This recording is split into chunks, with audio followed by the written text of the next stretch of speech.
And now, it's time for another Dice Tower review with Tom Vasel. Hey everybody, I'm Tom Vasel, and today we're taking a look at a game called Sea of Legends. Now, while real-life pirates are pretty horrific people, the fantasy pirate, the fun, romanticized pirate, is a big theme that I like a lot. And so I'm always excited to see new pirates coming out. And this game was talking about being a sandbox game. A game where you can go out and explore and do pretty much whatever you want. There are not many sandbox board games out there, so I was very excited about this one. It uses an app, which I'm on board with. I like the idea of mixing apps and board games together. Let's find out what it's like.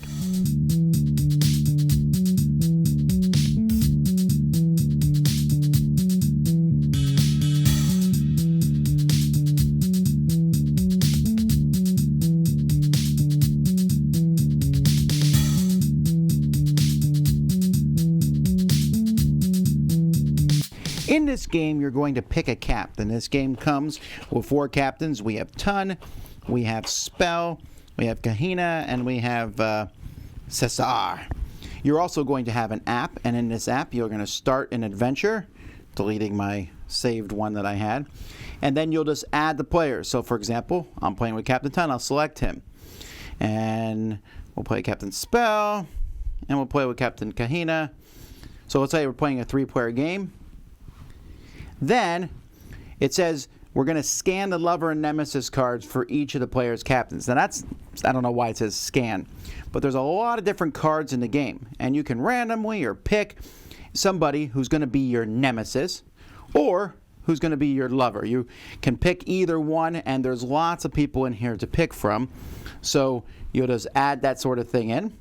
So I go here for Captain Tun, for example, and he loves Clara, and his nemesis is Axe Fist.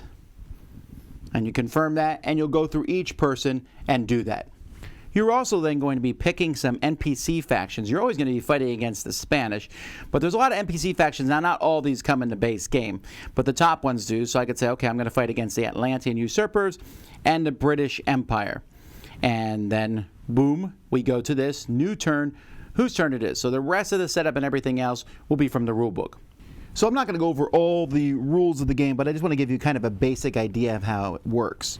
Each player has a pirate, and you're going to start in a location. So Tun, for example, starts in Claw Bay over here. You're going to pick your nemesis and your lover, and they're each going to start in a spot. So, for example, let's say Jane is my lover. I put her in Smuggler's Cove, and Fopberry, the luxurious lord, I put him in Bridgetown. There's a token on each of these cards because they start at the beginning, but your nemesis is going to get worse and worse as time goes by, and hopefully your lover gets better and better. You're going to put tokens on the board to show where your nemesis and lover are for your faction, and if you go there, you can do basically some sort of thing that you're allowed to do. You can go there and take an action to follow that quest. So you have 3 main quests that you can do. You're going to be following your own quest, your captain's quest, which will start in Claw Bay. So, for example, whenever you want to do that on your turn, you can move and take an action. So let's say, for example, it's my turn. I would click here. It's Captain Tun's turn. And I go on his Captain Adventure. If I was I put Claire and Axe Fist in here, but if I was in the spot with Claire, I'd click her. If I was in the spot with Axe Fist, so I could say Captain Adventure, I then will follow up on this, and it will load the adventure, and it will give you a story and give you an option. So I'm going to forget this peculiar woman and do this. It gives you something that happens. It tells you some results. I get some 6 gold here, and something will happen with one of the decks. So the Atlantean people are involved in the deck. And then I will move my Captain Adventure token toward Tortuga. So I take this token and move it towards Tortuga. And then if I want to do this again in the future, I have to go there to do the next level of my Captain Adventure. So you have 3 kinds of adventure storylines that you're following. But that's not all. As after everyone has gone, eventually you're going to be going through different decks of cards based on which bad guys you have, and bad guys are going to start showing up. For example, there is the Atlantean Sea King, who's going to be chased by rebels. And so you might want to, instead of doing one of your adventures, go defeat them. But even more than that, you have a lot of different actions you can do. So on your turn, you can move, and you're basically a ship and a person, so you're going to be moving around on the board, and you'll take an action. One of the actions is going on the iPad and interacting with one of your tokens on the board. You can also go and fight something. You can also try to take over a port. You can also do something in a port depending on the token that's there. So for example, if you're in Tortuga, you can go to the tavern. And there are decks of cards. So for example, I can go in the tavern and see what happens here. So it's a friendly duel. I can gain 5 cards or increase my lover's level. Well, that's pretty good. And there's a rumor there. Ishmael's forever lost ever since he lost his compass in Bridgetown. If I go to Bridgetown, I get this compass now. It's a relic, which gives me an extra 1 movement. And it gives me notoriety. Notoriety is pretty big in this game because the first person to get to a certain number is the winner of the game.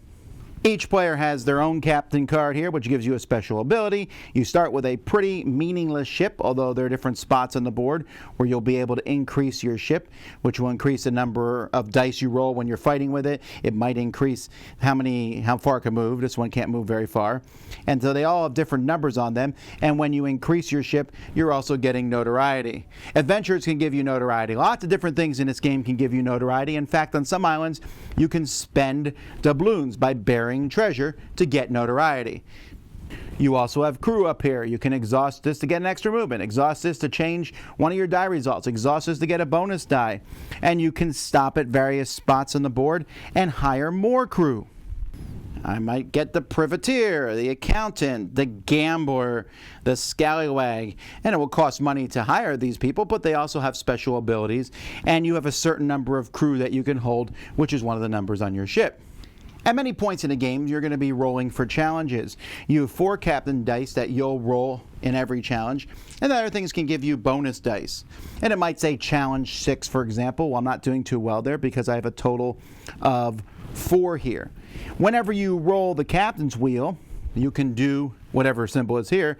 Oh, for each of these assigned, I get 1 strength. Well, that's pretty convenient. I get an extra strength for each of them. And I even have the opportunity, this quartermaster exhaust, to change one of those symbols into a 1. So you're going to be able to do that sort of thing. Anytime you roll this dagger, though, depending on where your nemesis token is, your nemesis can do something back. Like, for example, here, if you roll 2 or more swords, lose 2 gold for each British port. What a pain in the neck. And the same thing happens if you roll your lover. The higher they are, the better that they'll do. So for each of these assigned, draw 1 crew card, or gain 1 of these when this is unlocked, all the way down here at the bottom. So you have these benefits of dice that you're going to be rolling, and you can add and subtract dice, and there's a lot of different ways to manipulate the dice. And you'll do these challenges when you're fighting people. Sometimes an adventure will tell you to do a challenge. So that's pretty much the game. You're going to have stuff moving all over the board from, Spanish galleons. Like I said, they're in every game, moving around, to a giant skeleton that walks around. There's all kinds of big miniatures that will show up based on the factions that you pick. You're trying to get 10 of notoriety, so increasing your ship, bearing 10 gold. Some of the relics that you can find in bars. Defeating these people often will give you notoriety. Going on adventures, you can even capture a port, go in and fight a port and make it your own. Or having 10 coins worth of crew. As soon as someone gets that kind of ends the game, and that person wins. There are 3 aspects to the game's components that I want to take a look at. So first is the physical components. And for this, I'm mostly happy with. The map is fine looking. All the miniatures come in a box like this.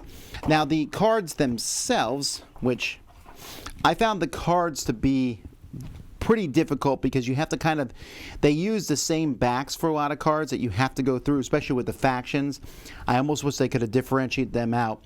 But the miniatures are really well done. This is a really cool miniature, for example. This is huge and looks great on the board. And you get to move these big giant miniatures around a lot. They're just going to keep locations on the board, but I like them. There's a lot of tokens and stuff, and I'm not convinced everything fits amazingly in this insert. I also didn't get anything upgraded, but I'm pretty happy with how the game comes together.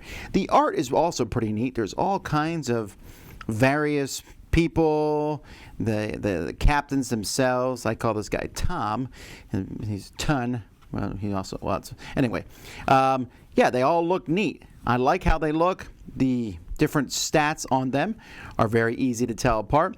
I only if there was one thing I wished, it's if you pick the person as someone who's your lover or your antagonist, I almost kind of wish that they had used different art for that. Like here, they're smiling at you, and here they're sneering at you. Basically it's green or red. But that's the most minor of complaints. So physically, the only thing I have a problem with is sorting through all these cards can be a bit of a chore. Now, the second part is the app itself. So I have a lot of problems with the app. Now, many things with the app, they've just updated it. So they updated it even since I played it to now this review. So it's possible that things I didn't like, for example, there was no music when I first played it, or sound effects, and this helps a lot. The app's a little confusing. Like, we'll say, whose turn is it? So I pick Captain Ton, right? And then I press continue. And it says, pick an adventure you'd like to go on. Well, if Captain Ton's not doing one of these, I don't even need to click on that. And that just wasn't very clear when we first played. We clicked on it like, oh, what am I supposed to do? I'm going to go fight a bad guy or something. But when you do go on the adventure, okay, they're asking if you want to go. Is that correct? Yes. I don't mind that, the double confirmation. The problem I run into these is the writing for the stuff is very well done. But when you pick whatever your action's going to be, so let's say I pick this action here, first of all, if you accidentally click something, you can't go back. There's no way to go back. And if it says the results here, by the way, there's a lot of different results here. They didn't use any symbols or anything. There's a lot of text. And if you click that, again, I can't go back. And a few times we're like, wait a minute, it said grab card 16, or what card did it say to grab? You can't go back and look at that stuff. And I found that to be problematic. I'm also not a big fan of actual clicking on text. The little buttons would be easier. That's a more minor thing, but the fact that you can't go back is problematic. And I ran into bugs. Now, these bugs may be fixed by the time we get there, but just keep that in mind. The third thing with the components is the rule book itself. This is just not a good rule book. There's a list of components at the end of the rule book. They should be at the beginning, and then they don't show you any pictures, so I had to guess on what a lot of stuff was. The setup's okay, but how to play the game itself, I found to be really confusing to figure out. There was a lot of stuff that was just not mentioned in here. That being said, I was able to figure it out online. So a better rule book, and the app seems to be getting better. So hopefully that brings the components up to a better quality.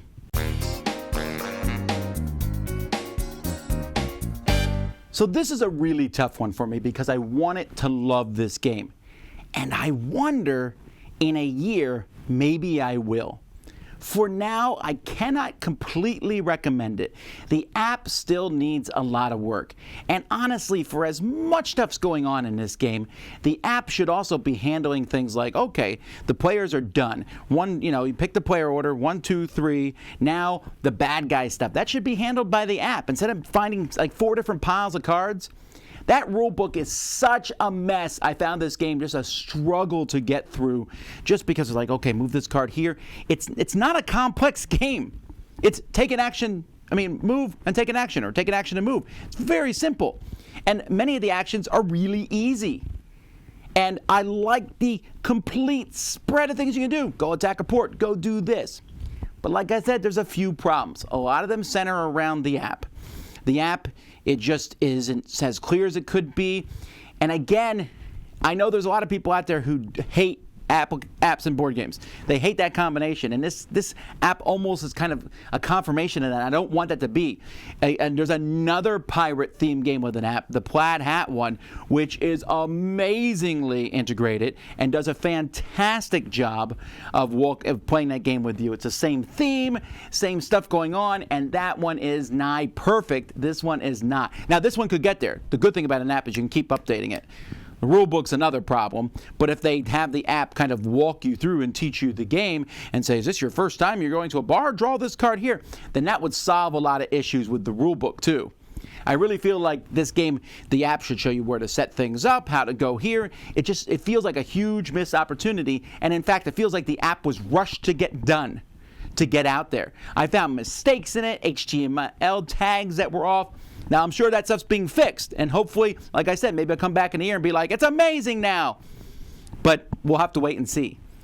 Other than that, most of it I like. I think the dice system, it's a little clunkier than I'd like it to be. You're rolling piles of dice and manipulating them and stuff, and it doesn't feel overly difficult to beat challenges, and it doesn't ever, I don't know, it's just kind of a weird mix of things. I love the storylines. I also like the storylines often give you two choices, and it seems like the choices don't have, it's not like, oh, which one's the worst choice?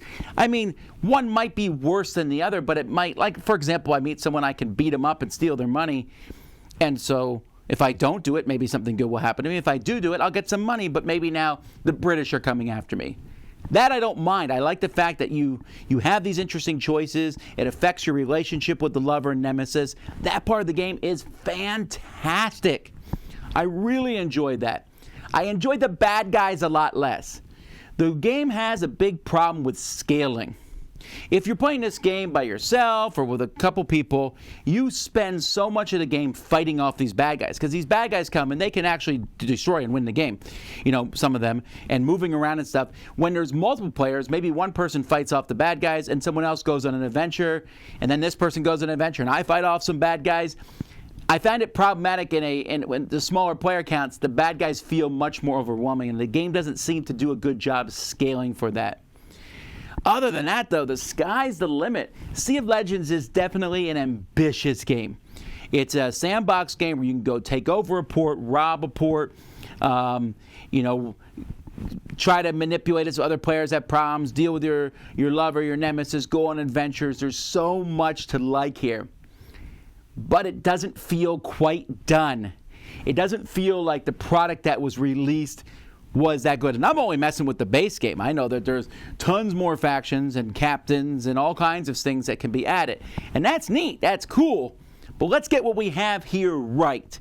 This is definitely a game that I'm going to try to. I don't always get a chance to come back and revisit things. I like to come back, you know, I do my look back in a year and see if this is one that improves for me, because the possibilities are amazing here. I think the writing is well done. I think the factions are neat. I love just the perfect mix of, you know, historical piracy along with some fantastical elements and the Atlanteans, and there's so much interesting things there. But then setting up a faction and figuring out how it works is so confusing and slogs the game up a little bit. The app could have been better. The rules, you know, that stuff is working against it. So I feel like for someone who's new jumping into games or coming into this, that's going to be an overwhelming wall to get over, I think. If you can, you're going to love this sort of thing. There's so much neat here. And maybe in a year, this could move one of my favorite games list. That's how much I want to like it. And I can see glimpses of greatness within it. It's just very clunky at the moment. So that's Sea of Legends. I'm Tom Vasel. We'll talk to you next time on the Dice Tower. Dice Tower Judgment? Almost!